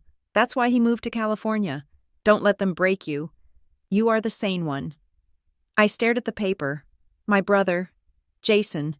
I hadn't thought about the real reason he left in years. The family story was that Jason was career-obsessed and too busy for family. But suddenly, the memory shifted. I remembered the fights. I remembered the demands. I remembered Jason packing his car in the middle of the night. I wasn't the first scapegoat. I was just the one who stayed. The validation hit me harder than the insults. I wasn't crazy. Aunt Marie saw it. Jason saw it. I drove home. I didn't cry. I felt a cold, hard shield forming around my heart. It was protection. But it was heavy. The next morning, Kendra escalated. She didn't call me. She didn't text me. She let the kids do the work. I was at the grocery store when my phone rang. It was a FaceTime request from Kendra. I hesitated, then answered, thinking maybe she wanted to apologize for the dinner. The screen filled with Leo's face. He was crying. "Auntie Aud?" he hiccuped. "Leo?" I stopped my cart in the cereal aisle. "What's wrong, buddy?" "Mommy says you don't want to come see us because we are too loud," he said. "Mommy says you are mad at us." Behind him, I could hear Kendra moving around the kitchen, clattering dishes. She knew exactly what she was doing. She had handed a 5-year-old a loaded weapon. I felt a surge of rage so pure it almost blinded me. But I kept my voice soft. I kept my face smiling for the boy on the screen. "Leo, look at me," I said. "Look at Auntie Aud." He sniffled, looking at the camera. "That is not true," I said firmly.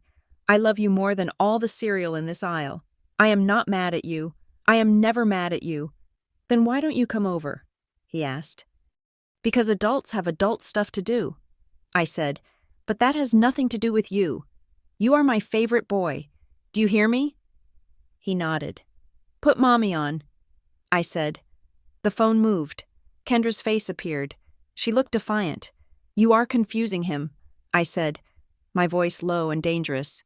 "I am just telling him the truth," she said. "You aren't here. He wants to know why, if you ever use him to guilt-trip me again." "Kendra," I said, "I will stop calling. Do not put that on him. You are the one who left," she said. I hung up. I stood in the cereal aisle, shaking. They were willing to scorch the earth. They were willing to hurt the kids to get to me. I went home. I told Miles about the dinner. I told him about the note from Aunt Marie. I told him about Leo. He listened. his face growing darker by the minute. "They are losing control," he said. "That is why they are getting louder." But the loudest noise was yet to come. That Sunday, Miles and I were cleaning the garage, trying to do something normal, when his phone rang. He looked at the caller ID and frowned. "It's my mom," he said. He answered, "Hey, Mom, what's up?" I watched him. I saw his posture stiffen. I saw the color drain from his face. I saw his hand grip the rake he was holding until his knuckles turned white. "He did what?" Miles asked. His voice was terrifyingly quiet. He listened for a long time. Then he said, "I am so sorry. Mom, no, no. Do not listen to him. It is a lie. I will handle it." He hung up. He lowered the phone slowly. He looked at me, and I saw a fury in his eyes that I had never seen before. It wasn't the hot, reactive anger of my father. It was the cold, lethal anger of a man whose sanctuary has been breached. "Your father called my parents," he said. I felt the blood leave my head. "Why?" "He called them to explain the situation," Miles said. "He told my mother that you are having a mental breakdown. He told her that I am isolating you from your family. He asked them to intervene. He asked them to talk some sense into me." I gasped. "He tried to recruit your parents? He tried to turn them against me," Miles said. "He tried to tell my mother that I am abusing you by keeping you away from him." I sat down on a storage bin. I couldn't breathe. This was beyond a family spat. This was an attempt to dismantle my support system. This was an act of destruction. He crossed a line. Miles said, "I know," I whispered. I stood up. I didn't feel afraid anymore. I didn't feel guilty. I felt done. "Give me the keys," I said. I drove to my parents' house alone. Miles wanted to come, but I told him no. This had to be me. This had to be the end of it. I didn't call. I didn't knock. I used the key I still had, the one I hadn't returned yet, and walked in. My father was in the den, watching golf. He looked up, surprised, but then a smirk touched his lips. He thought I had come to surrender. He thought the pressure had finally cracked me. "You are back," he said. "I knew you would come to your senses." I walked over to the TV and turned it off. The silence in the room was sudden and sharp. "You called Miles's parents." I said. He didn't flinch. I did what I had to do. Someone had to alert them to what was going on. "Miles is controlling you, Audrey. He is changing you. I thought his parents should know. You lied to them." I said, "You told them I was mentally unstable." "You are acting unstable," he shouted. Standing up, "Look at you. You are hysterical. You are throwing away your family for a man you have known for 3 years. I am not throwing you away." "Dad," I said, "I am escaping you." He laughed, a harsh, barking sound. "Escaping? We loved you. We gave you everything, and you treat us like this?" I looked at him. I saw the smallness of him. I saw the terrified man who needed everyone to be weaker than him so he could feel strong. "I know what you are doing," I said. "I see the pattern. You use guilt. You use silence. You use money. You rewrite history to make yourself the hero. You use public shame. And now, you are trying to destroy my marriage because you can't control it." He stepped closer, looming over me. "So what?" he said. I froze. "So what?" he repeated, his face inches from mine. "It works. It has always worked. You are here, aren't you? You came back. You always come back." The admission hung in the air like smoke. He didn't deny it. He didn't care that it was manipulative. He only cared that it was effective. Something inside me snapped. Not a break, but a release. The final tether. The one made of hope that he might actually love me. Severed. "I am here to give you the key," I said. I reached into my pocket and pulled out the brass key to the front door. I placed it on the side table. "I am not coming back. Dad." He stared at the key. "What?" "I will send a card for birthdays," I said, my voice dead calm. "I will see the kids if Kendra brings them to a neutral place. But I am not your emergency contact. I am not your executor. I am not your dumping ground. And if you ever contact Miles's family again, I will get a restraining order. He turned purple. You wouldn't dare. Try me, I said. I turned around. If you walk out that door, he yelled, don't you dare think you can come crawling back when he leaves you. Because he will leave you. Audrey, you are not enough for him. You are damaged goods.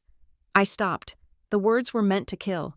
They were meant to cripple me with insecurity. But they bounced off. I am enough, I said, without turning around, and I am done paying for it. I walked out. I got into my car.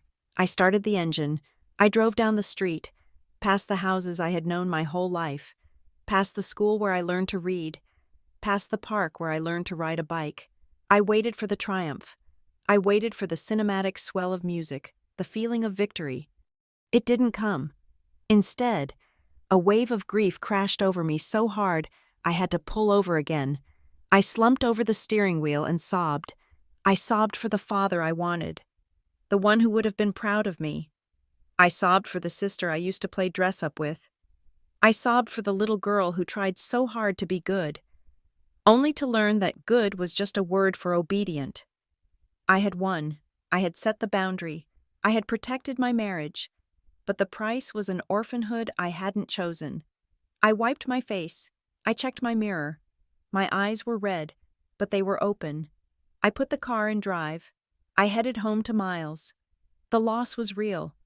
It was a physical ache in my chest. But as I merged onto the highway, I realized something else. The panic was gone. The vibrating anxiety that had lived in my stomach for 33 years was silent. It was a heavy peace, but it was peace, and for the first time in my life, it was mine. The announcement did not come with a phone call. It came via a Facebook status update posted on a Tuesday afternoon, sandwiched between a recipe for slow cooker chili and an advertisement for a car insurance bundle. It is with a heavy heart that I announce Rick and I are separating. Kendra wrote, sometimes life throws you more than you can carry, especially when the village you thought you had disappears. Please respect our privacy as I try to rebuild a life for my boys from scratch. The subtext was not subtle. It was a neon sign pointing directly at my front door. The phrase, the village you thought you had disappears, was a direct missile aimed at my refusal to cancel my honeymoon. I sat at my desk at work, staring at the screen. My phone began to buzz almost immediately. Cousins, aunts, family friends, people who had not spoken to me in years were suddenly checking in. Their messages dripping with morbid curiosity masked as concern. So sad about Kendra. My cousin Sarah wrote, I guess things really fell apart while you were in Italy. I put the phone down. I felt the old reflex, the burning desire to defend myself, to type out a manifesto explaining that Rick had been emotionally checked out for 3 years and that my 10-day trip to Rome was not the structural load-bearing beam of their marriage. But I stopped. I remembered Dr. Evans, my therapist. Do not jade. She had told me, do not justify, argue, defend, or explain. It feeds the beast. I did not reply to the messages. Instead, I drove to my parents' house after work. I did not call first. I did not ask for permission. I knew that if I asked, they would set terms. When I arrived, the atmosphere was funereal. My mother was folding laundry on the sofa, her movements slow and exaggeratedly weary. My father was not there. Kendra was in the kitchen, feeding the boys spaghetti. I walked in. The boys looked up, their faces smeared with tomato sauce. Auntie Aude! Leo shouted. I smiled, letting the warmth reach my eyes. Hey guys, look at you. Spaghetti monsters. I walked over and hugged them. I kept my back to Kendra for a moment, letting the boys ground me. They felt solid. They felt real. They were the only things in this house that were not part of the script. I stood up and turned to my sister. She looked exhausted, her eyes rimmed with red, but there was a sharpness in her gaze that told me she was waiting for the fight. I saw the post. I said quietly. She shrugged, aggressively stabbing a meatball with a fork. It is the truth. He is gone. He got an apartment across town. I am sorry. Kendra, I said, I know this is incredibly hard. Is it? She asked, her voice dripping with sarcasm. How would you know? You are in the honeymoon phase. You have the perfect husband. You have the perfect life. You do not know what it is like to have the floor drop out from under you. I did not take the bait. I am here to help with the boys. I said. She paused, the fork hovering halfway to her mouth. You are? I pulled a piece of paper from my pocket. I had written it down so I would not deviate. I would not overpromise. I can take them on Tuesday evenings from 5 to 8. I said, I will pick them up, feed them dinner, help with homework, and bring them back ready for bed. I can also do school pickup on Fridays if you need to run errands or go to a lawyer's appointment. Kendra stared at me. It was a generous offer. It was consistent help, but I saw the disappointment in her face. It was not the blank check she wanted. She wanted me to move back in. She wanted me to be the co-parent. Tuesday nights? She repeated. That is it? It is what I can do. I said firmly. What about weekends? She asked. Mom and Dad are old. Audrey, they cannot chase the baby around all Saturday. I need weekends. I have my own household to manage on weekends. I said, but I am happy to take them for a few hours on Tuesdays and pick them up on Fridays. She scoffed. A few hours? You are unbelievable. You act like you are doing me a favor. I am doing you a favor.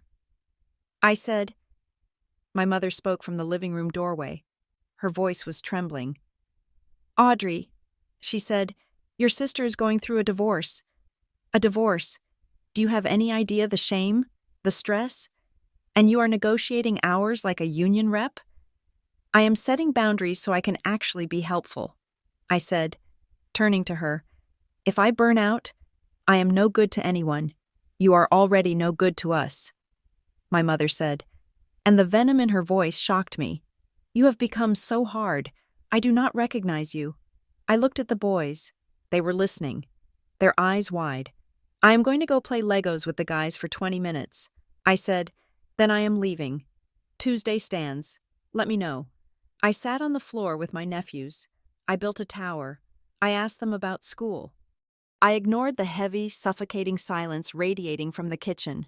When I left, no one said goodbye. The retaliation came 3 days later. It was my father. He called me on my lunch break. I answered, bracing myself. We need to talk about Thanksgiving. He said, it was October. Thanksgiving was a month away. Okay, I said. We are hosting it this year. As usual, he said. But given the circumstances, and given your attitude, we have made a decision. My heart hammered against my ribs. What decision? If you cannot step up for this family, he said, his voice dropping to that low, dangerous register, then you are not part of this family. If you do not commit to helping Kendra significantly, and I mean significantly, Audrey, not this Tuesday night garbage, then do not bother coming to Thanksgiving or Christmas. I gripped the phone. He was disinviting me from the holidays. He was holding the family gathering hostage. You are banning me from Christmas? I asked. Because I will not be a full-time nanny? I am protecting the peace, he said. We cannot have someone at the table who is actively working against the family interests. Kendra needs support. If you are not support, you are an obstacle. I felt a tear slide down my cheek, hot and fast. This was the nuclear option. Dad, I said, I offered help. I offered specific help. You offered scraps, he shouted. You are throwing crumbs at your drowning sister. We need you here, Audrey. We need you to move in for a few weeks. We need you to cover the mortgage gap until the settlement comes through. We need you to be a daughter. I cannot move in. I said, I have a husband. I have a job. Then you have made your choice, he said. Enjoy your holiday with Miles. I am sure his family will be thrilled to have you. He hung up. I sat in my car in the parking lot, staring at the windshield. I felt hollowed out. The threat was designed to break me. He knew I loved Christmas. He knew I loved the traditions, the baking, the tree trimming. He was betting that the pain of exclusion would be greater than the pain of submission. My phone rang again. It was my mother. Audrey, please, she sobbed. Just do it. Just tell him yes. Mom, he just uninvited me to Christmas. He does not mean it. She cried. He is just scared. He is just trying to fix things. Just come home. Audrey, just stay for a few weeks. Help with the boys. Pay a few bills. Just until the dust settles. Please, I cannot have Christmas without you. I close my eyes. It would be so easy. I could just say yes. I could go back. I could smooth it over. I could be the good girl again. But I remembered the feeling of the honeymoon. I remembered the feeling of waking up without a knot in my stomach. I cannot do that. Mom, I said gently, I cannot set myself on fire to keep you all warm. Then you are breaking my heart, she whispered, and you are ruining this family. She hung up. I went back to work. I felt like a ghost, but I kept moving. That evening, I was going through old boxes in our spare room, looking for some tax documents Miles needed. I found a folder labeled college. I hadn't opened it in years. Inside were transcripts, loan documents, and old rental agreements. I pulled out a stapled packet. It was a lease agreement for an off-campus apartment I had lived in for one semester senior year. I flipped through it, and then I stopped. My name was on the lease, yes, but so was Kendra's. I frowned. Kendra had already graduated when I was a senior. She was living in the city, working her first job. Why was her name on my lease? I read the fine print. Co-signer, Kendra Wood.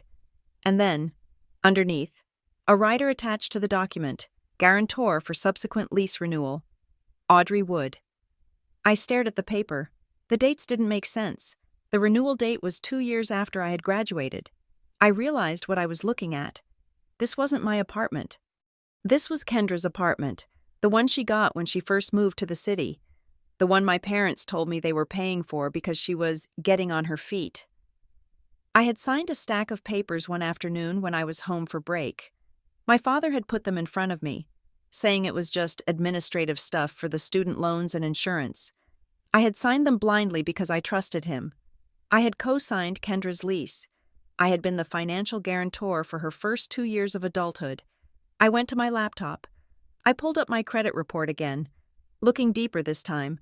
Past the active accounts, there it was, a closed account, rental property management. It showed a history of late payments, all eventually paid. But the dings were there, on my history. My father had used my credit to prop up Kendra. He had made me the safety net without even telling me I was catching her. It wasn't illegal. I had signed the papers, foolishly, but the manipulation was breathtaking. They had established a financial narrative where I was responsible for her before I even had a full-time job. They had built the infrastructure of my servitude into the paperwork of my youth. I showed Miles. He looked at the document, his jaw tightening. "They have been doing this forever," he said softly. "You weren't born a daughter, Audrey. You were born an insurance policy." I felt a cold rage settle in my gut. It replaced the grief. I made an appointment with Mr. Henderson, the lawyer, and Dr. Evans, the therapist, for the same week, with Mr. Henderson. I drafted a letter. It wasn't a lawsuit. It was a formal notification that I was aware of the past co-signing and that I was formally severing any and all implied financial guarantees for any family member. We locked down my credit so tight, a fly couldn't open a store card in my name. With Dr. Evans, I built a script. "We are going to practice gray rocking," she said. "You become as boring and unreactive as a gray rock.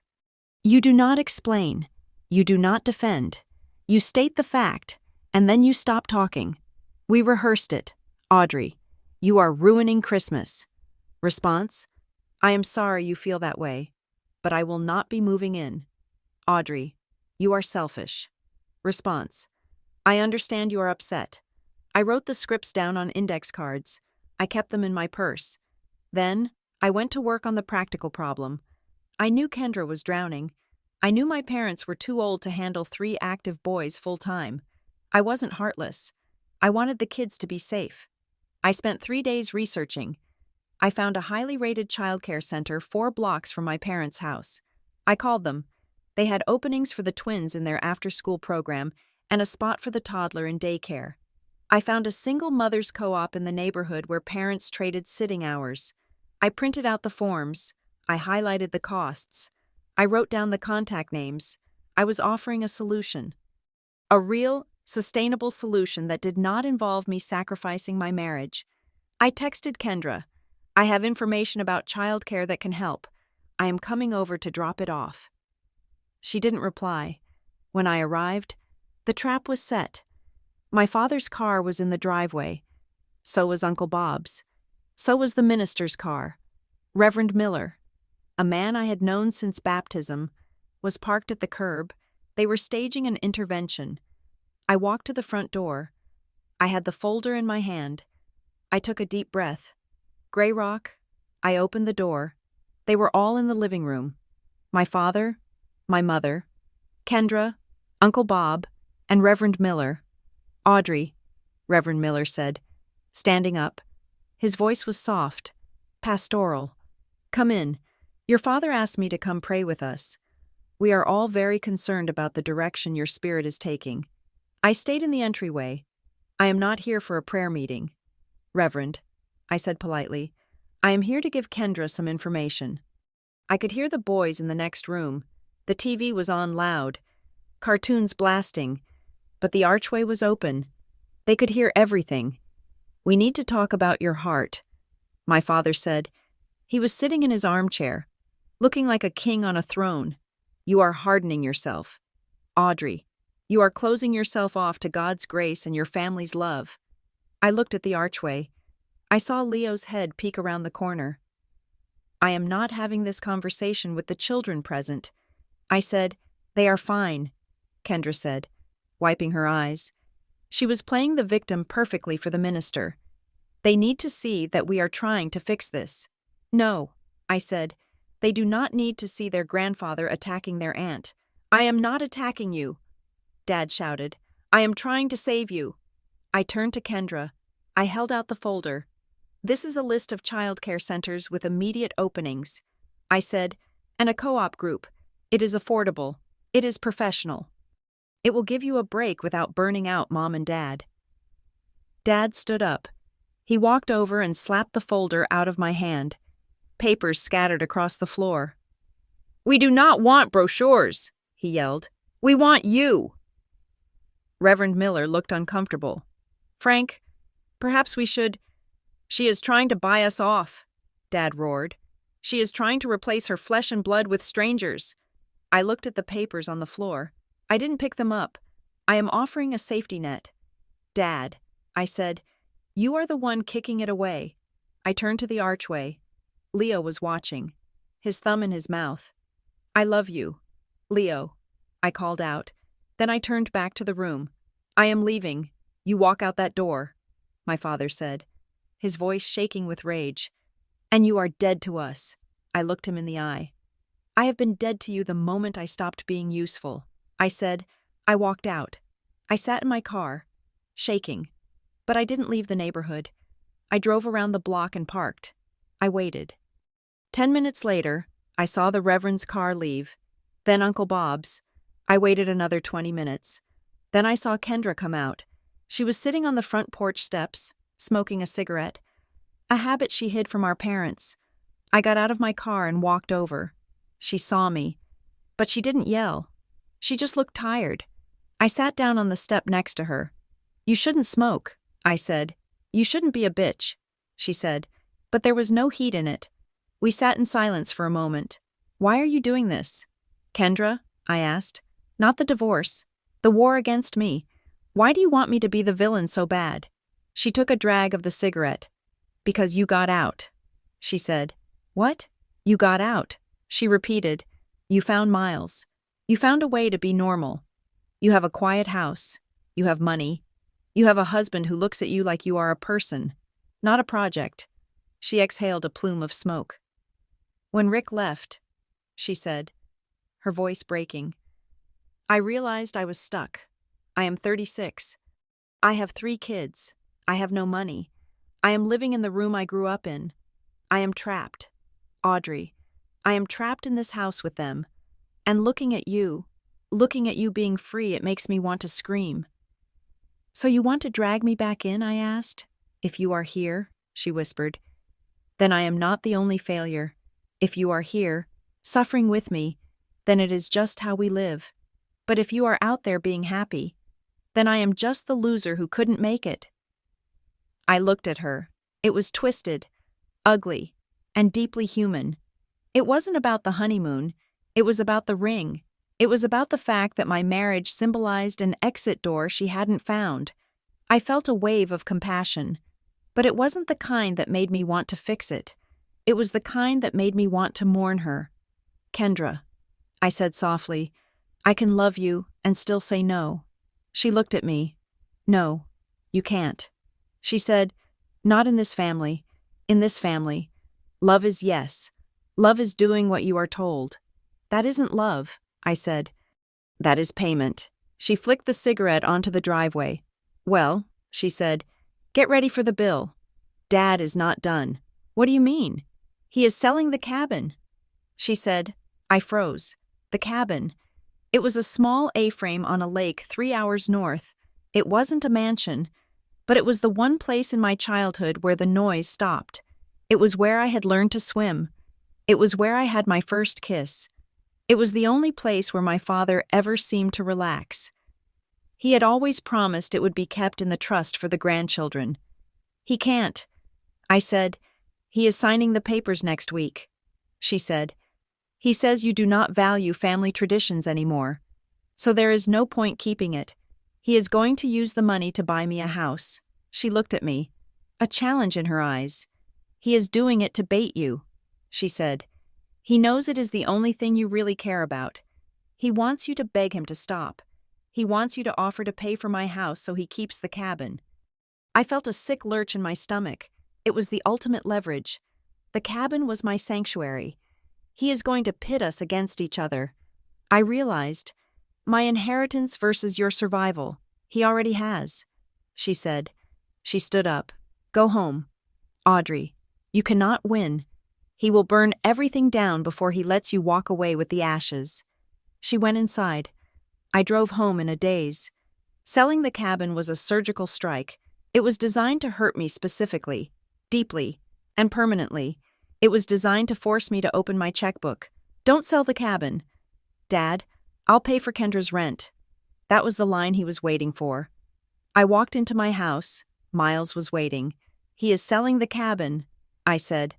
Miles closed his eyes. I sat down at the table. I thought about the smell of the pine needles.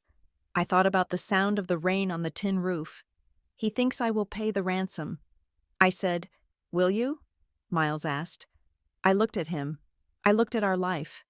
I looked at the peace we were building. If I pay the ransom, I said, he will just kidnap something else next year.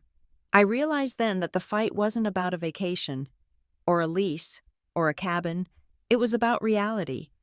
My father was trying to enforce a reality where I was an extension of his will. I was trying to live in a reality where I was a separate human being. Those two realities could not coexist. One of them had to die. I went to the drawer where we kept our important papers. I pulled out a file I had kept for years. It was a file about the cabin. I opened it. There, clipped to the back of an old insurance form, was a receipt, and another one, and a bank transfer record from 5 years ago. Roof repair, septic tank replacement, dock reconstruction. My father had claimed he was broke that year. He had said they would have to sell the cabin then because they couldn't afford the repairs. I had stepped in. I had paid for the roof. I had paid for the dock. And I had insisted, in a rare moment of spine, that he write it down. I pulled out a piece of notebook paper. It was handwritten, signed by my father. Audrey Wood has contributed $15,000 to the capital improvements of the lake property. This amount is to be considered an equity interest in the event of a sale. I stared at the paper. I had forgotten I had it. I had buried it because I never thought it would come to this. I wasn't just a daughter he could disinherit. I was a creditor. I felt a cold resolve harden in my chest. It was sharper than the grief. He wants to sell the cabin, I whispered. Fine. Let's go to the closing. I picked up my phone and called Mr. Henderson. It was late, but I left a message.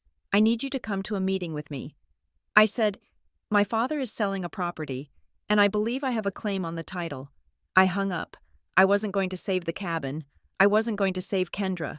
I was going to save myself. And if that meant burning the last bridge to the ground, then I would light the match. The war was over. The siege was beginning, and I was no longer unarmed. The conference room at the title company smelled of stale coffee and floor wax. It was a neutral space, the kind of room where marriages ended and businesses were dissolved, decorated with generic landscape paintings that looked like they had been bought by the square yard. I sat on one side of the long mahogany table. Mr. Henderson, my lawyer, sat next to me. He had his briefcase open, a calm, silver-haired sentinel. On the other side sat my parents and Kendra. My father looked like he was preparing to address the nation. He wore his best suit, the navy one with the pinstripes, and he had arranged his papers in a neat stack in front of him. My mother looked small beside him, her hands clasping and unclasping a tissue. Kendra looked tired, staring at her phone, refusing to make eye contact with me. They thought I was there to beg. My father had orchestrated this perfectly. He had announced the sale of the cabin, my sanctuary, the place where I had learned to swim, the place where I had paid for the new roof 5 years ago, as a necessary liquidation to support Kendra's new chapter. He had invited me to the closing not because my signature was required on the deed, but because he wanted me to watch. He wanted me to see him strip away the last piece of my childhood leverage. He wanted a scene. He wanted me to cry, to offer to pay Kendra's rent, to promise to move back home if only he would keep the cabin.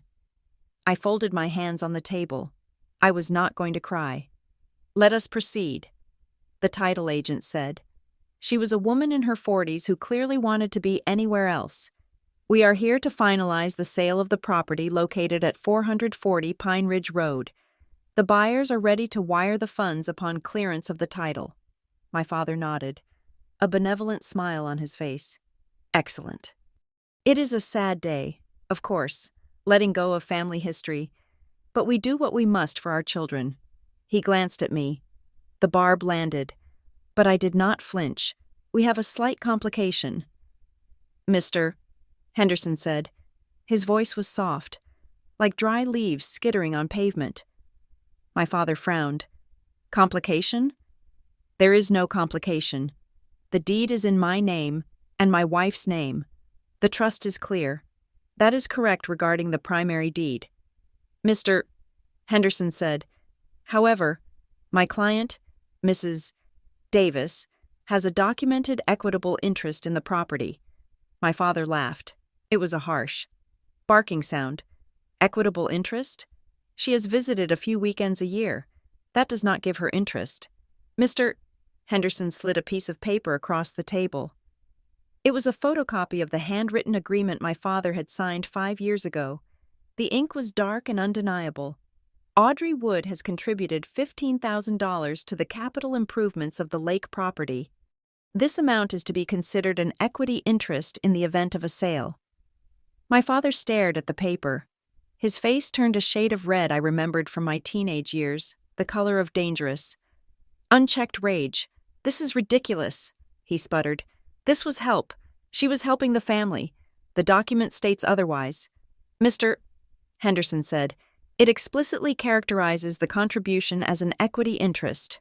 Furthermore, we have bank records showing 2 subsequent payments for the dock repair and the septic system, totaling another $8,000, which were made under the verbal understanding that this agreement remained in effect. My father looked at me. The mask of the benevolent patriarch slipped. Beneath it was a man who was terrified that his favorite tool, money, was being turned against him. You are suing me? He whispered. You are suing your own father over a roof repair? I am not suing you. Dad, I said. My voice was steady. It took every ounce of strength I had, but it was steady. I am ensuring that the sale proceeds are distributed correctly. You are trying to block the sale, he shouted, slamming his hand on the table. You are trying to sabotage Kendra. You know she needs this money. You know she needs a house, and you are holding it hostage because you are petty and jealous. I am not blocking the sale. I said. If you want to sell the cabin, sell it. But you will not erase me from the transaction. You will reimburse the $23,000 I invested, or we can sign an agreement today that places that amount into a trust for the boys' education, untouchable by you or Kendra. The room went silent. Kendra looked up from her phone. She looked at the paper on the table. You paid for the roof? She asked. I nodded. Dad said he was broke. He said he was going to lose the cabin if it wasn't fixed. So I paid for it. Kendra turned to our father. You told me you sold the boat to pay for the roof. I did, he yelled. I sold. Look, the accounting is not the point. The point is that your sister is sitting here, with a lawyer, counting pennies while you are trying to survive. He turned his fury back to me. You are calculating. He spat. I never thought I would say this. But you are cold. Audrey, you sat on this piece of paper for 5 years, waiting for the moment you could stick a knife in my back? I didn't wait. Dad, I said, I trusted you. I thought the agreement was just a formality. I never thought you would use the cabin as a weapon to hurt me. But you did. So now, I am using the paper to protect myself. You expected me to be obedient, I added quietly. You forgot that you also raised me to be organized. My mother made a small, whimpering sound. Frank, please, just pay her. Just give her the money so we can go. I am not giving her a dime, he roared. It is family money. It belongs to the pot. It belongs to me, I said, and if you do not acknowledge that, Mr. Henderson files a lis pendens on the property this afternoon. The sale stops. The buyers walk away, and nobody gets anything. I leaned forward. It is your choice. Dad, you can have control, or you can have the sale. You cannot have both. My father looked around the room. He looked at the title agent, who was pretending to read a file. He looked at Mr. Henderson, who was impassive. He looked at Kendra. Kendra was the wild card. She needed the money. The narrative my father had built relied on Kendra seeing me as the villain who was starving her. But Kendra was looking at the paper again. He made you sign a contract? She asked me. I asked for it. I said, because I knew this day would come. Kendra looked at our father. Her eyes were not angry, but they were wide with a sudden, dawning realization. You used her money to fix the roof, she said to him. And then you told me she was selfish for not helping enough.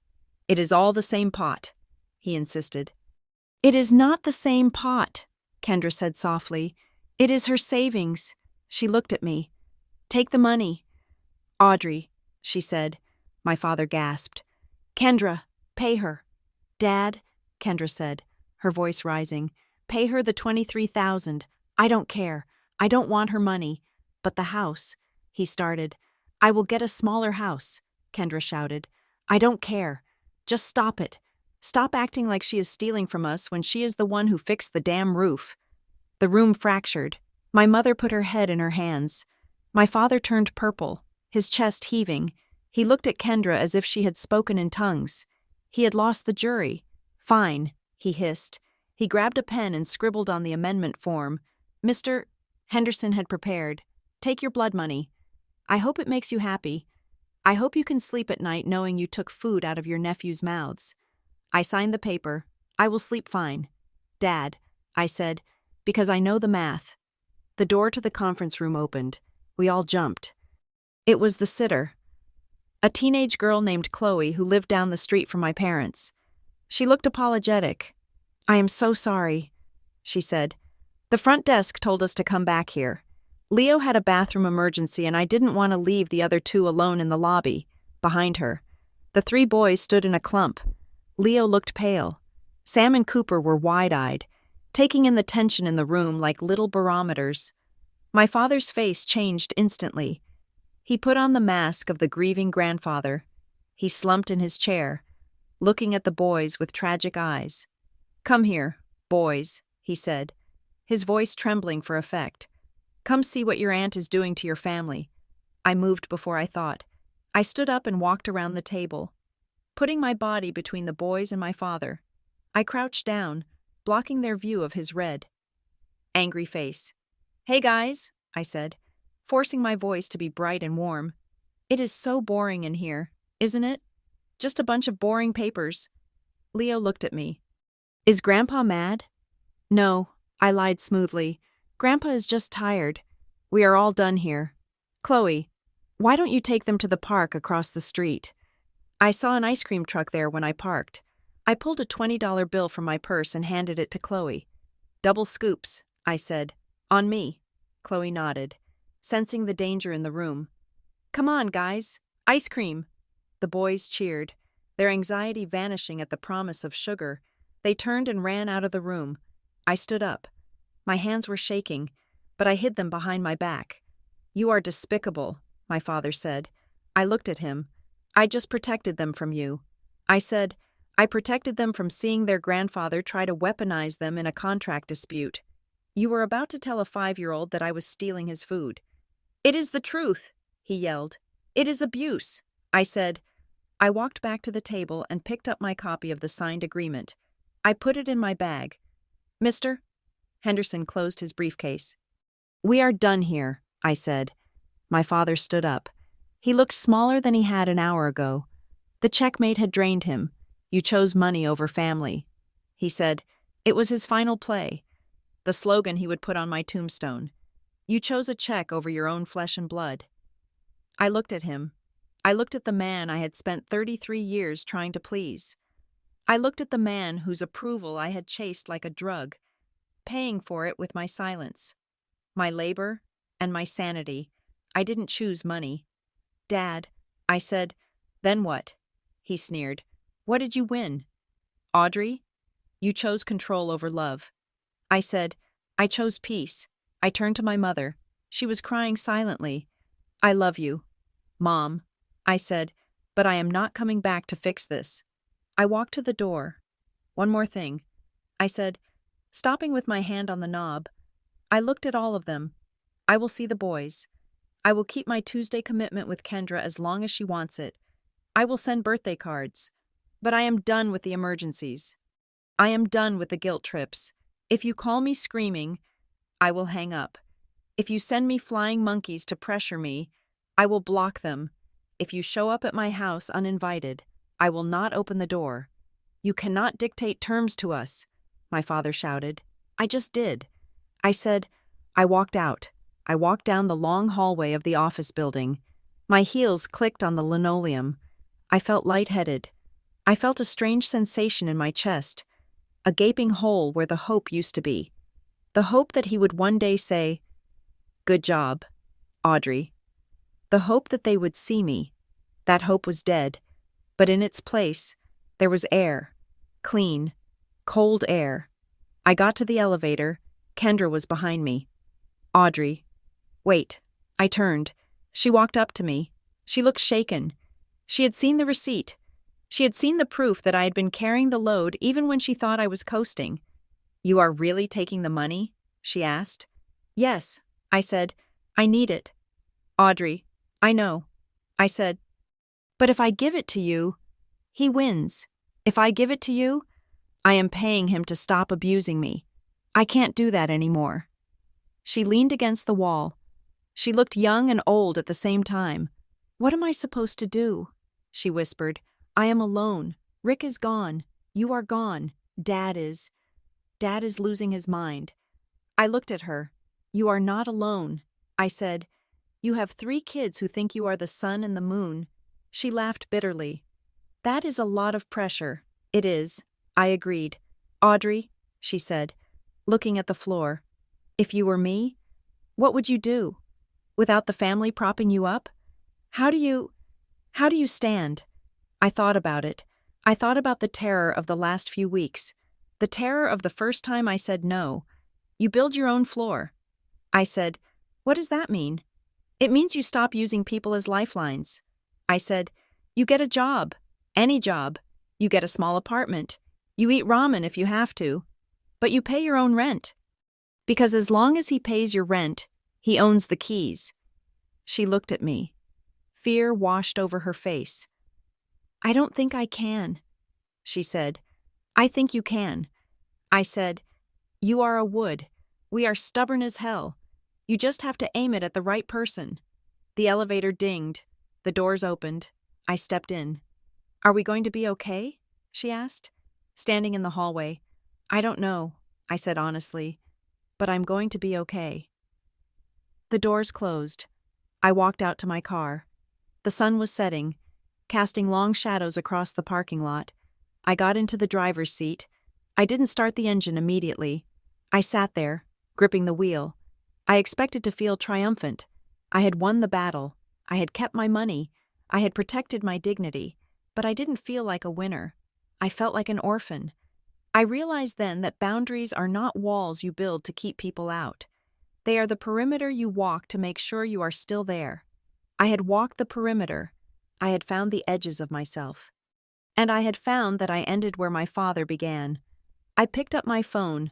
I texted Miles. "It is done. I am coming home."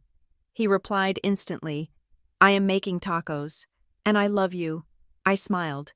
It was a small thing, tacos. But it was real. It was a life we had chosen. A life that didn't require a down payment of my soul. I started the car. I backed out of the space. As I drove away, I passed the park. I saw Chloe and the boys near the swings. Leo was laughing, his face sticky with chocolate. He didn't see me. I watched him for a second. Break the pattern. I thought, I wasn't the reliable one anymore. I wasn't the executor. I wasn't the safety net. I was just Audrey.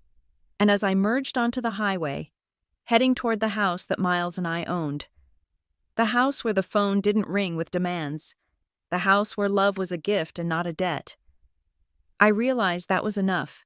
It was more than enough. It was everything. Thank you so much for listening to Audrey's story.